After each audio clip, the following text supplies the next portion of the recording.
Halo kawan kabinet, kabar kabinet sepekan kembali hadir dengan 3 berita pilihan pekan ini. Bersama saya Eka Wijaya, ini dia 3 berita pilihannya. Berita pertama, pemerintah membentuk Satgas Percepatan Swasembada Gula dan Bioetanol di Kabupaten Merauke, Provinsi Papua Selatan.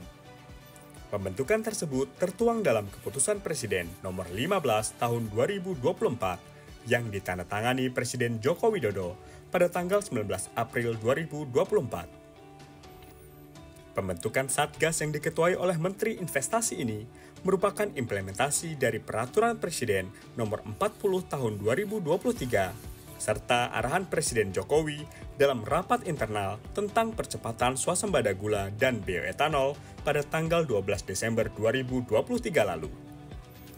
Keberadaan Satgas ini diharapkan dapat meningkatkan pelayanan terkait ketersediaan lahan, perizinan berusaha, hingga pembangunan dan pengembangan perkebunan tebu terintegrasi dengan industri beserta sarana dan prasarana penunjangnya. Selain itu, juga untuk meningkatkan pemberdayaan masyarakat lokal di sekitar lokasi perkebunan tebu terintegrasi industri di Merauke, Papua Selatan. Sudah ada beberapa investor yang sudah mulai tanam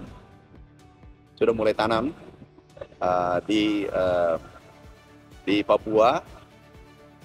Sekarang ini bahkan sudah beberapa investor yang berminat dari luar negeri maupun dalam negeri untuk membangun pabrik gula di Papua, sehingga nantinya insya Allah kita bisa swasembada gula ke depan. Dan juga manakala swasembada gula sudah tercapai, bahkan ekspor, mungkin kita membuat etanol, sinergi dengan Pertamina. Berita kedua, pemerintah melalui Kementerian Kesehatan tengah merancang Rencana Induk Bidang Kesehatan atau RIBK sebagai acuan bagi pemerintah pusat, daerah, dan swasta dalam melakukan pembangunan kesehatan di seluruh Indonesia. Dalam sambutannya saat membuka Rapat Kerja Kesehatan Nasional, Rabu 24 April 2024, Presiden Joko Widodo menekankan pentingnya pelibatan seluruh pemangku kepentingan di bidang kesehatan, pusat, dan daerah dalam penyusunan rencana induk tersebut. Hal ini untuk memastikan adanya rencana pembangunan kesehatan nasional yang terintegrasi dan selaras di tingkat pusat dan daerah. Itu harus menjadi pedoman nasional.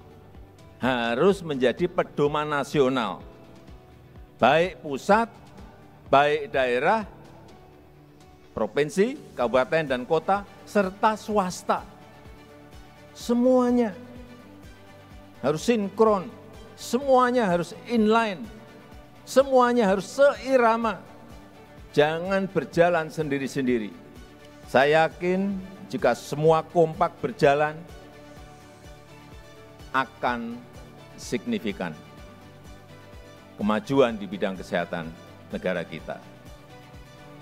Berita ketiga, Komisi Pemilihan Umum atau KPU menetapkan pasangan Prabowo Subianto Gibran Rakabuming Raka sebagai Presiden dan Wakil Presiden terpilih hasil Pilpres 2024. Penetapan tersebut tertuang dalam Keputusan KPU Nomor 504 Tahun 2024 yang ditandatangani oleh Ketua KPU Hasyim Asyari pada tanggal 24 April 2024. Pasangan nomor urut 2 Prabowo Gibran mendapatkan perolehan suara sebanyak 96.214.691 suara atau 58,59% dari total suara sah nasional dan memenuhi sedikitnya 20% suara di setiap provinsi.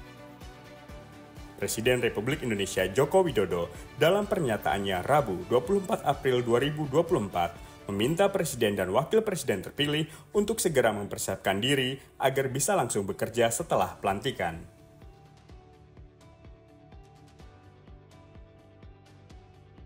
Ya ini kan tahapan proses itu kan sudah hampir selesai semuanya. MK sudah, kita harus menghormati putusan MK sebagai sebuah putusan yang final dan mengikat. Kemudian hari ini juga KPU menetapkan. Artinya apa? Presiden dan Wakil Presiden terpilih harus mempersiapkan diri dengan perencanaan-perencanaan yang sudah dikampanyekan untuk masuk nanti setelah pelantikan langsung kerja. Itu tadi 3 berita pilihan pekan ini. Eka Wijaya, kabar Kabinet Sepekan, pamit.